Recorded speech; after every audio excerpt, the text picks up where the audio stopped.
What would you do if you were locked inside a prison with no way out?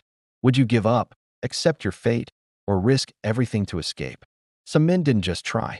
They studied every corner, every guard, every weakness.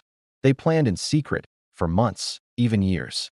They outsmarted cameras, alarms, and fences that were supposed to be impossible to break. They moved quietly, carefully, and with perfect timing. They did the impossible, and no one believed they could survive. Some vanished without a trace. Others walked out in broad daylight.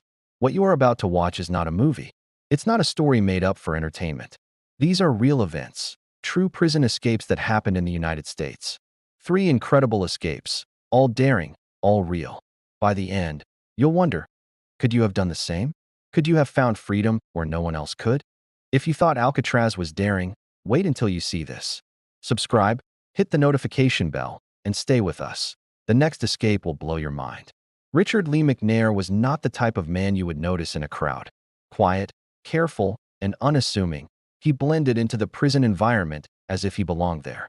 But behind his calm exterior was a brilliant mind, one that constantly observed, analyzed, and planned.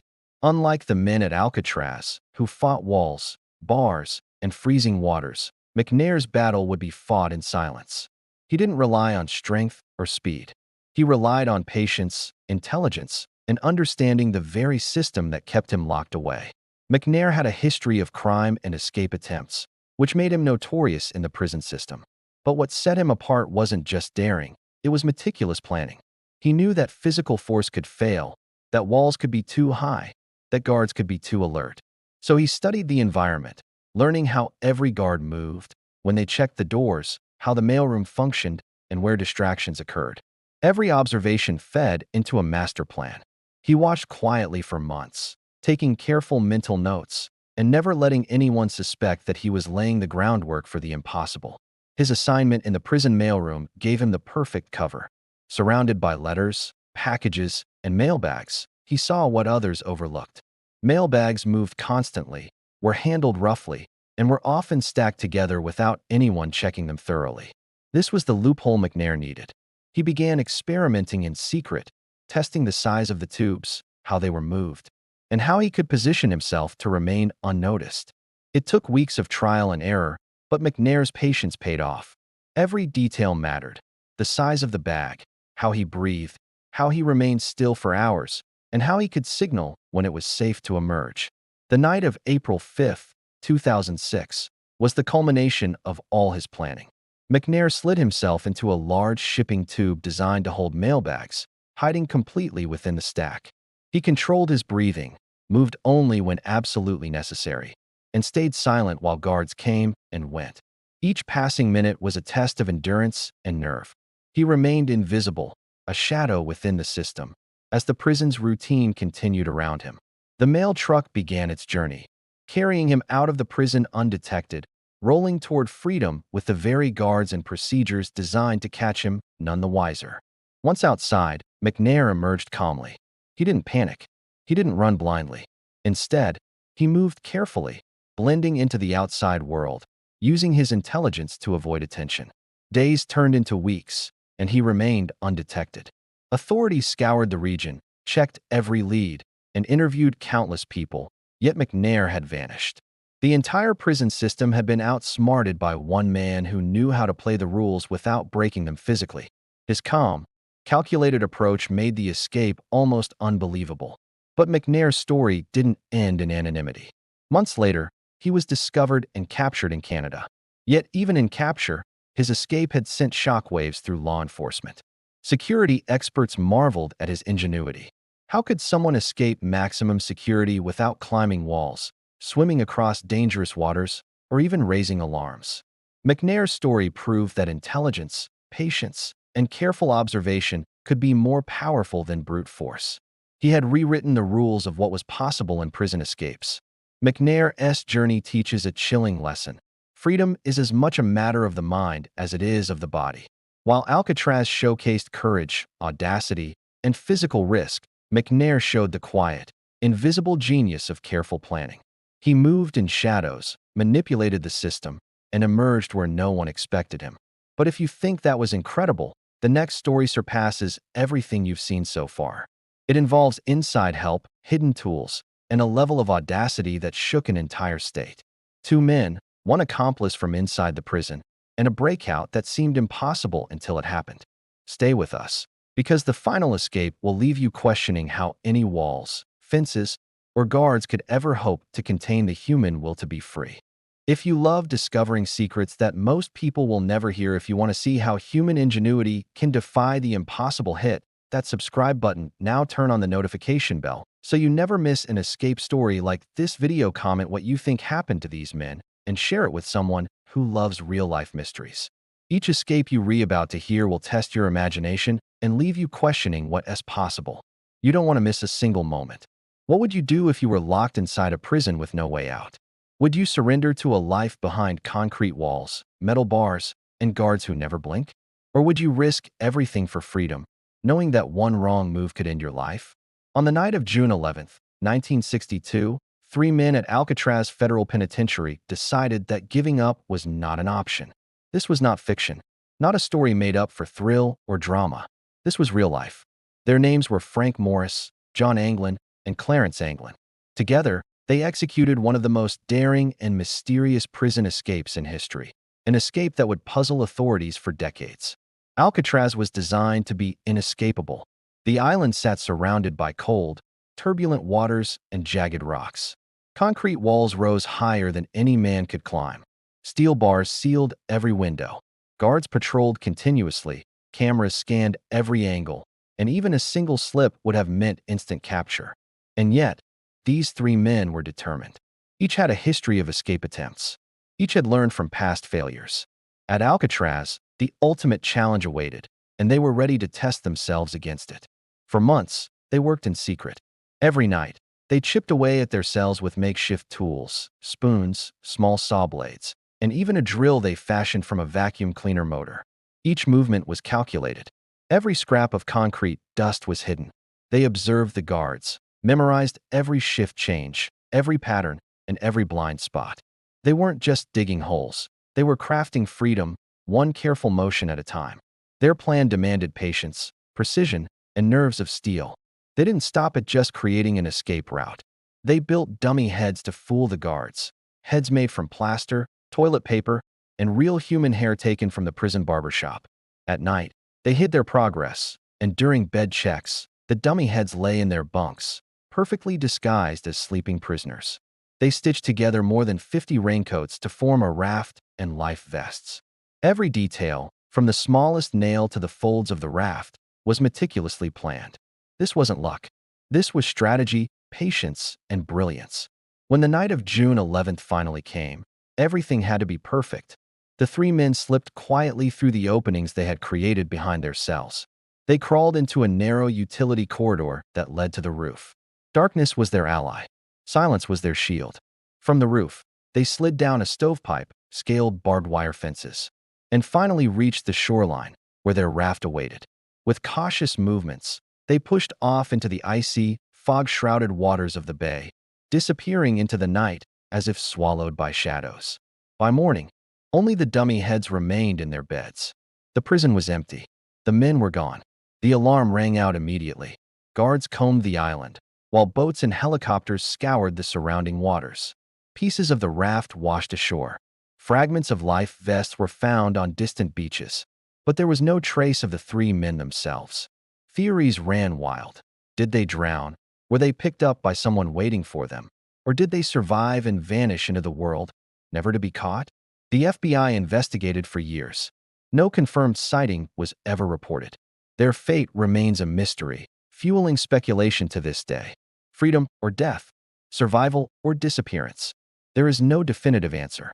Did Frank Morris and the Anglin brothers reach safety, starting a new life beyond Alcatraz? Or did the waters swallow them whole, keeping the secret locked forever? The unanswered questions echo across time. Every corridor, every guard tower, every wave against the island seems to whisper their story. Their escape was audacious, intelligent, and almost flawless. But the most chilling part? It's only the beginning. If you thought this story was incredible, the next escape will show a different kind of genius. A man who escaped the system without even using a raft, a man who vanished right under the eyes of the law. Make sure you stay with us. The next story will test your understanding of freedom, ingenuity, and the human will like nothing you've ever seen. If you thought Richard McNair's escape was brilliant, this next story will shock you in a completely different way. Imagine a place designed to be inescapable. The Clinton Correctional Facility in Dannemora, New York. We're talking high walls, steel fences, constant surveillance, and routines so strict they're meant to crush any hope of freedom. Guards patrol day and night. Cameras watch every corner, and motion detectors cover the entire facility. It was considered one of the most secure prisons in the state. But in 2015, two men proved that even the most impenetrable fortress has a weakness. Their names were Richard Matt and David Sweat. And they had a secret weapon, an ace up their sleeve that no one saw coming. They weren't working alone. The key to their entire plan was someone from the inside, Joyce Mitchell, a prison employee. She had access to tools, materials, and crucial inside knowledge that Matt and Sweat could only dream of. Using her position, she began to smuggle in contraband, hacksaw blades, chisels, and other tools, cleverly hidden inside frozen hamburger meat and laundry deliveries. Think about the risk she was taking. Every single delivery was a gamble. Every smuggled tool could have led to her discovery, her own imprisonment, or even worse. But she was willing to take that chance. And for Matt and Sweat, every item she brought was a lifeline, a small instrument they would meticulously turn into a key for their freedom. For months, they worked in the shadows, right under the noses of the guards. They started by digging. They chipped away at the concrete floors of their cells, creating tunnels that led to the prison's guts. They widened pipes and weakened walls, all while maintaining the illusion of being model inmates. Their work was slow, painstaking, and incredibly dangerous. Every day was a masterclass in observation. They studied the guards' movements, memorized the patterns of the security cameras, and knew the shift changes down to the minute. Even the smallest mistake could have brought their entire plan crashing down. But they didn't falter. Their determination was like steel, their focus unwavering. Each day was a grueling test of their patience, their courage, and their cunning. Then came the night of June 6, 2015. This was it. The culmination of months of secret planning and risky work. Using the tools smuggled in by Mitchell, Matt and Sweat broke through the back walls of their cells. They squeezed into the darkness and began crawling through a maze of narrow tunnels that snaked through the prison's maintenance areas. Every move was calculated. Every step was silent. They had to bypass alarms, slip past cameras, and navigate corridors that were specifically designed to keep them locked in. It was a high-stakes chess game against the entire system. When they finally emerged outside, breathing the free air in the darkness beyond the walls, they left behind a final, chilling message for the prison staff. It was a simple, handwritten note that read, "Have a nice day." The message was bold, almost mocking. It was their triumphant declaration that they had outsmarted the system, that they had broken free from its control. The discovery of that note and the empty cells triggered one of the largest manhunts in New York's history. The state mobilized everything it had. Helicopters with thermal cameras scanned the dense forests from above. 9 units with tracking dogs combed through the thick underbrush on the ground. Hundreds of officers patrolled miles and miles of rugged, unforgiving terrain. The tension was palpable. Every rustle in the woods, every snapped twig could have been them. But Matt and Sweat had prepared for this phase, too. They were ghosts in the wilderness. They moved carefully, using the terrain to their advantage, crossing rivers to throw off the dogs, and hiding deep in the woods, always staying just one step ahead of the law. Each day the manhunt continued. The suspense grew. The nation was captivated. How long could these two men possibly survive out in the wild? How far could they get before the law finally closed in on them? Weeks passed. The world watched in disbelief as the two fugitives remained at large. The prison system, this symbol of absolute control, had been outsmarted, and the story became a national obsession. The search was relentless, and eventually, the net began to tighten. After 3 weeks on the run, Richard Matt was cornered and killed during a confrontation with authorities. Just 2 days later, David Sweat was spotted, shot, and captured alive after a harrowing foot chase near the Canadian border. Their accomplice, Joyce Mitchell, was arrested and faced justice for her critical role in the escape. But even with their capture, the story was far from over. The Dannemora escape exposed startling vulnerabilities in even the most secure prisons. It served as a powerful reminder that human determination, cunning, and inside help could overcome even the strongest physical barriers. The Dannemora escape closes this chapter of America's most incredible prison breaks, but it leaves us with a lingering question. How far would you go for freedom? We've seen the daring and audacity of the Alcatraz escapees. We've seen the patient intellect and invisible planning of Richard Lee McNair. And with Dannemora, we've seen how inside help, sheer audacity, and a willingness to risk it all can topple the strictest systems. Across different decades and different prisons, one truth remains crystal clear. Walls may hold a person's body, but they can't contain the human will to be free. Even years later, these stories echo in our minds. They remind us that where there is powerful determination, incredible ingenuity, and an unyielding desire for freedom, almost anything is possible. The men we've talked about, each in their own unique way, challenged the impossible. They left behind mysteries, questions, and lessons that will never be forgotten. Every corridor they navigated, every tunnel they dug, every silent step they took whispers the same truth. The human spirit cannot, and will not, be locked away. Across decades, across prisons, one truth has remained clear. No wall, no fence, no guard tower can truly hold the human will to be free. Alcatraz tested audacity and daring. Frank Morris and the Anglin brothers risked everything to challenge the impossible, and their fate still haunts the imagination. Richard Lee McNair taught us that intelligence, patience, and careful planning can outsmart even the most secure systems, proving that sometimes the mind is the most powerful tool of escape. And Dannemora showed that cunning, collaboration, and bold risk-taking can break rules that seem absolute, reminding us that freedom can sometimes come from the most unexpected sources.